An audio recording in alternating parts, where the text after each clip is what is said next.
right, everybody, welcome back to the Grow Your Moving Company podcast, Tighten Up Tidbits edition with my partner, Chad Coatney of Master Movers and a couple other little ventures that he's got going down there in Venice, Florida. If you're new to Tighten Up Tidbits, this is where we spend about 10 minutes talking about the questions, concerns, and queries from people that let us know what they have. Q&A session. We try to elaborate on topics that our Tighten Up training subscribers have for us and clarify based off of our own experience on how to make this fun game called moving successful and stress-free. Chad, thanks for coming on today. Today, we're going to be talking about the top 3 mistakes that we see most companies that are between 1 and 3 million make. So if you're between 1 and 3 million, you may have made these mistakes. We certainly have, and we've learned from them. And we're here to tell you what not to do if you're in that range so that you can grow above and beyond 5, 10, 15, however many million you want to get to. Sky's the limit. But Chad, what are 3 mistakes that you see moving company owners, or maybe you've made yourself, between 1 and 3 million?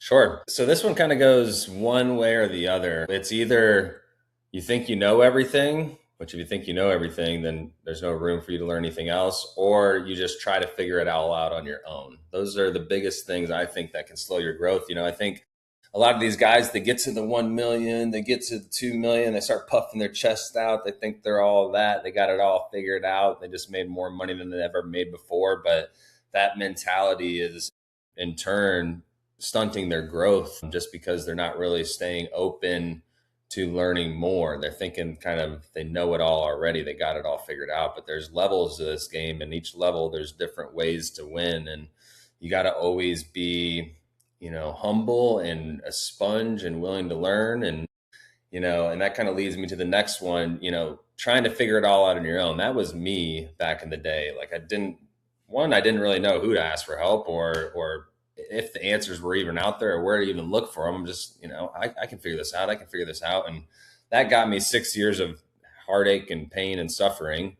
And so, really just finding a good network of guys to get around, or guys and girls, moving company owners that are already past where you are and are where you want to be, and just kind of like networking with them, masterminding with them, figuring out what's working for them, sharing your struggles. And, that is the biggest thing that I was able to do that really skyrocketed my business. It was almost like comical how that little thing just made my mind think in a different way and gave me all the answers that I needed at the time. That's why I'm really big on networking, masterminding, and talking to other moving company owners. And I'm lucky to have a good group of guys that I can always reach out to. But that's kind of, I think, one of the big mistakes from 1 to 3 million that I made. No, I think you hit that right on the head. I mean, you grow up thinking like, I'm going to be a millionaire. I'm going to have $1 million business. I'm going to make my first million. And then you get to that level and you're like, where's all my money? and it can be a little discouraging. $1 million's not as big as I know I made it out to be when I was just starting out. I thought that was like the pinnacle, but at that level, you really are just getting started. I think a big one that a lot of companies make between 1 and 3 million is relying too much on the people in their business and not the processes, and not creating processes, not having SOPs and checklists and scripts and everything that starts to remove the person and make it actually scalable. Because up to about 3 million, 1 to 3 million, you can get away with a lot in moving. You can, you can go out on jobs, out on the trucks. You can do the little bit of the sales. You can still show up for dispatch every day. You can try to keep your own books. Your business really isn't that complicated, and you might have a couple rock stars. You might have some people with moving experience on your team that can get you there, but you're not setting yourself up for a foundation to scale and replicate yourself, or replicate the rock stars on your team to fill roles and ultimately, make it a path of least resistance for the people that you're going to need to bring on, because it's really hard to bring people on and train them past 3 million, because you start to just become your own worst enemy. You start to bottleneck. It all bottlenecks at the owner. It'll bottlenecks at, a key person on your team without those systems and processes in place to be able to replicate those key people for other positions. Yeah, I know I've been guilty of it, just going in there and being the firefighter. Oh, there's a fire in sales, let me go put it out. There's a fire in operations, let me go put it out. The guys are struggling in the field, let me run out there and help them. They need materials, let's go. Dispatch, I want to be part of that. But you know, it's important. It's a different mindset you have. It's like, okay, I'm fighting this fire. Be a firefighter once. How do we keep this fire from starting again? What's the process that we need to put into place? Who needs to own this if it does happen? Like you said, build those processes and procedures out.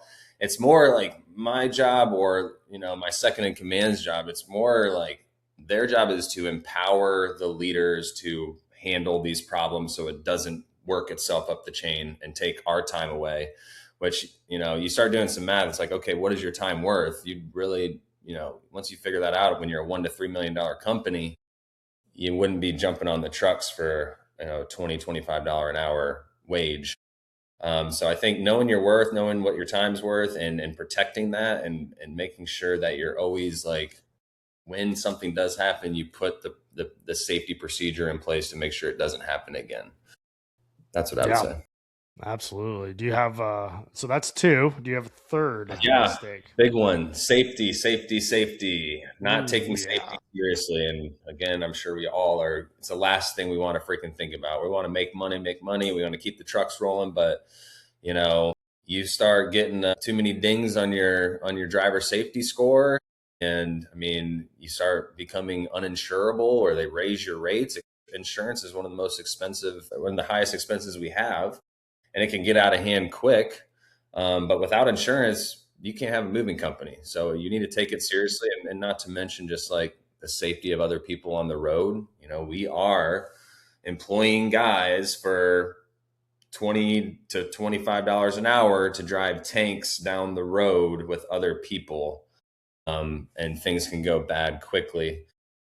Not prioritizing safety. And actually, this is a shameless plug for myfleet.ai. We had them on. I have just hired them to do our safety program. So they build out the driver profiles, they do the driver training, they make sure that they handle the ELDs and the pre-trip inspections and all this stuff. So they're gonna help us do all that to make sure that we have that right and tight, because it's hard to find somebody to own that's never owned it before. So we're just going to leave it to the professionals. And I think it's $36 a truck per month. So to have that peace of mind and be able to knock it out of the park at my next, risk management review, it's worth it to me. Yeah, absolutely. I heard a quote recently. Maybe it was on that webinar, but it was that moving companies don't go out of business because they run out of money. They go out of business because they become uninsurable.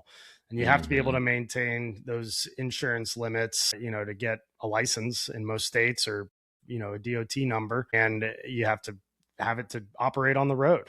First thing, if you go buy or lease a truck, they want to see is that your company is on a COI, that you give them a COI.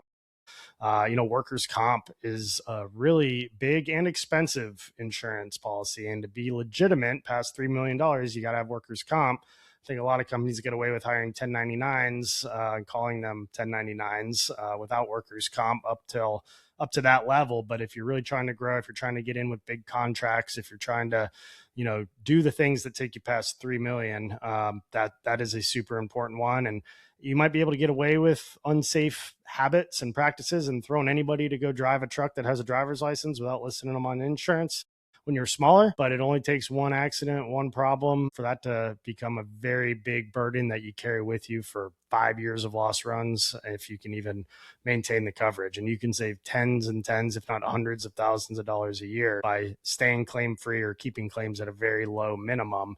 Having Samsara dash cams, can't tell you how many times those dash cams have saved us when somebody was trying to wrongly accuse us of something. If there was a minor accident, we had a little fender bumper about a year ago where the driver was going 2 miles an hour and tapped a car in front, and this lady gets out, she's walking around just fine, and we get hit a year later. She's trying to sue us for catastrophic loss over $100,000. But because we had those dash cams in there, we saw our driver was buckled up, eyes on the road, and just happened to have his foot slip off of a brake at a stoplight, and it caused the truck to roll at literally 2 miles an hour, documented on the Samsara ledger. And this lady's trying to stick it to us. Without those cameras, we wouldn't have had any proof. So safety's huge. It'll get you out of a lot of pickles.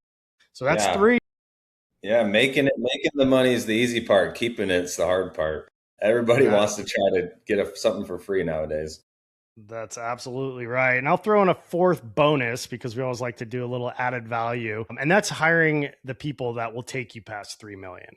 It's really easy to find old dogs with old tricks, that have 30 years of moving experience that, all they have is experience working for $1 million, $2 million mom and pop operations. Those guys aren't going to be whether they're, in operations, dispatch, sales, movers, not being long to hire and quick to fire and weeding people out that aren't good culture fits, because ultimately culture is what's going to take you past 3 million. And if you've got personnel issues, people fighting, people not showing up late, not knowing how a $3+ million company operates, they're going to keep you held back. And sometimes you have to make tough decisions on that front. And that's a lifelong skill to build, is how to find and hire great people. And ultimately, if you have great processes, it helps attract those great people, because great people, A players, want to come and work with companies that have their shit together and have processes and training in place. But when you don't have any of that stuff in place, sometimes you get stuck with the B and the C players that'll ultimately hold you back. So that's a little fourth value add there. Yeah, I think honestly that may be one of the most important things, and one of the most impactful things you can do for your company to help it grow and scale. I was actually just reading a book and listening to his podcast. Cameron, the COO for 1-800-GOT-JUNK, he was the first Cameron CEO. Harold. Cameron Harold, yeah, and he came in when they were at $2 million, and he took them to $108 million. And then he kind of just got to the point where he couldn't grow it anymore. And the owner, they were actually really good friends, but he's like, I'm sorry, I think we're at the end of the road here. And he ended up hiring like this big wig from Starbucks, who ran Starbucks. And the lady was like, oh, this is a cute little company. Well, she ended up kind of running into the ground, and they had some issues, and he ended up finding a replacement for her, and this guy's taken him to over $1 billion. So it's, there's a book out there called Good to Great. It's one of the needle movers you can have in your company, is to hire the right talent. So I'm trying to master that skill. It's not something I'm very good at. I think everybody's an A player, and I want to hire the first person I interview. I get so excited, but I have learned that is not the answer. I actually probably need to pass this torch to somebody else, because it's not my strong suit, but I think it's the best thing I could be doing right now. Yeah. I think you hit the nail on the head. There's levels to that. The person that took you to 1 million probably won't take you to 3. And the person that took you to 3 probably won't take you to 10. And the person that took you to 10 probably won't take you to 100. And I think mastering that skill is something that we can all continuously work on to try to just keep getting to that next level, because companies' growth is limited by the operational bandwidth of their teams. So let's see. Yeah, the growth of a company is limited by the bandwidth of the operations management. That's the quote. And if your management isn't qualified or doesn't have the capacity to operate at that higher level, and they kind of top out, and sometimes that's the owner. Sometimes the owner tops out at a certain level, and they can't get people in that are smarter than them. But, you don't want to be the smartest person in the room if you're trying to take it past that level or to the next level. You want to get people that have been there, done that, and know how to find them, know how to attract them, know how to keep them, because that's going to be your ticket. Agreed. Cool. 100%. Well, this was a great little episode of Tighten Up Tidbits. We will continue to push these out. So if you have questions, drop us a line, and we're happy to talk all about it and hopefully take you way past 3 million. Thanks for tuning in to Tighten Up Tidbits on the Grow Your Moving Company podcast. Tighten up. Thank you for tuning in to another episode of the Grow Your Moving Company podcast. If you would like to learn more about any of the sponsors listed on this show, want to apply for the next Moving Titan retreat, or interested in owning or working for Two College Brothers franchise, drop me a line at wade@twocollegebrothers.com. Moving out. Have a great day.